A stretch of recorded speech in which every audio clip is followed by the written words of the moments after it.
One day, a lady came to my law office, which was in the Pan Am building in New York, skyscraper. She introduced herself as Caroline Ferriday, and she said, well, I am here representing an organization known as the Anciens Déportés et Internés de la Résistance, the former members of the resistance in France. The abbreviation was ADIR, A-D-I-R. And she said, well, I have been with a group of women who were in the concentration camp in Ravensbrück.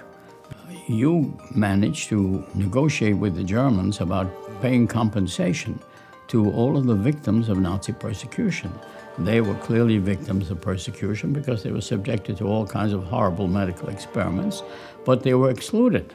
And they wanted to know how could they get compensation. They were all poor girls now living in Poland who had been stripped of everything. Well, I said, your information you have about their legal claim is correct. There is no provision in the German law to cover cases of people with whom Germany had no diplomatic relations, which meant simply we were not going to send money into communist territory. At that time, Senator MacArthur was screaming that everybody was a communist. That was a mission impossible on its face. Well, I like missions impossible if they were right. If they were moral cause, I was a sucker for it. And it was through the women in the ADIR that Caroline found out about the rabbits still needing medical attention behind the Iron Curtain in Poland. Her friends in the ADIR and the Polish women had all been incarcerated together at Ravensbrück concentration camp. Sadly, in France, only the men were supported by the French government that were returning from the war and from the camps. So the ADIR, which helped women returning from the concentration camps, was really important. So the first intent of this organization was self-support. They wanted to continue a solidarity of the resistance. They were all resistance fighters. They made a promise within the camp that they will bear witness, to denounce what happened, and also to help, to continue to help these lapins, these rabbits. So the idea started a campaign, and very soon after the start of the campaign, they realized that they were not powerful enough to move the German cabinet. They had to find a detour, and the detour was through the United States. The help came from this famous woman, Caroline Ferriday. Je ne la voyais pas souvent, car moi, je n'allais jamais aux États-Unis. Et elle, est-ce qu'elle est venue en France? Probablement, mais pas beaucoup non plus. Mais nous écrivions beaucoup. On s'écrivait beaucoup. Elle faisait beaucoup de choses pour nos camarades polonaises. Il suffisait de lui écrire et elle trouvait une solution.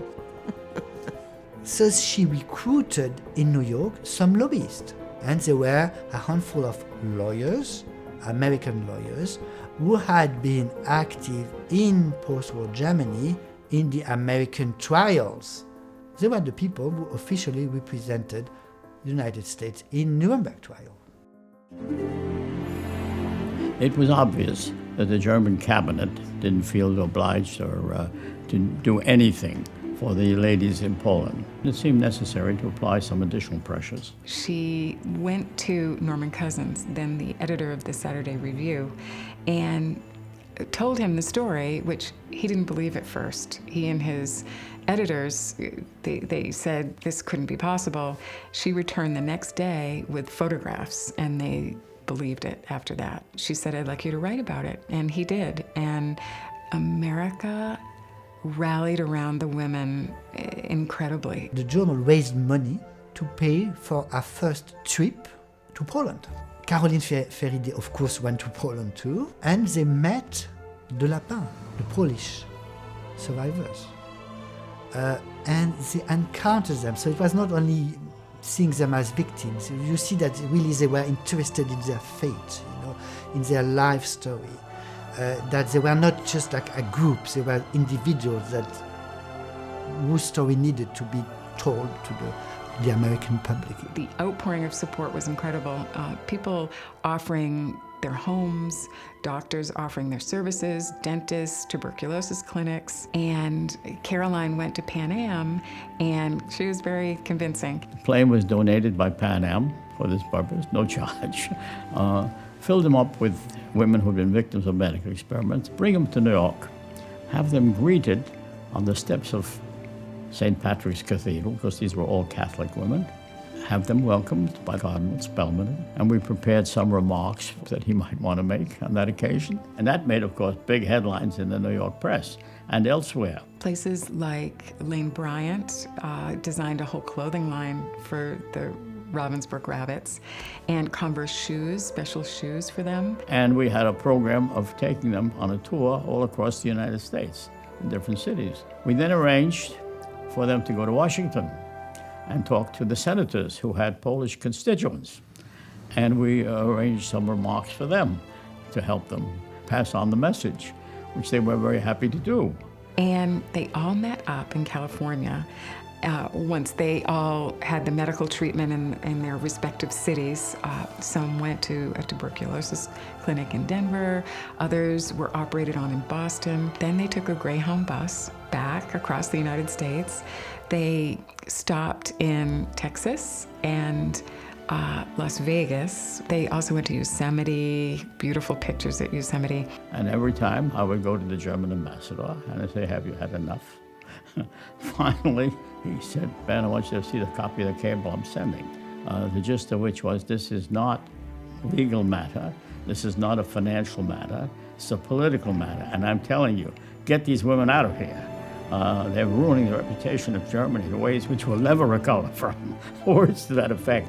Satisfy the women. There was so much positive outpouring on the part of the rabbits that the American government did put pressure on Germany, and Caroline succeeded in getting what she wanted, reparations for these women. I think it was one of the proudest moments of her life. But then, the precedent having been set, why does it have to be only limited to the ones in Ravensbrück? All the other camps had medical experiments of various kinds.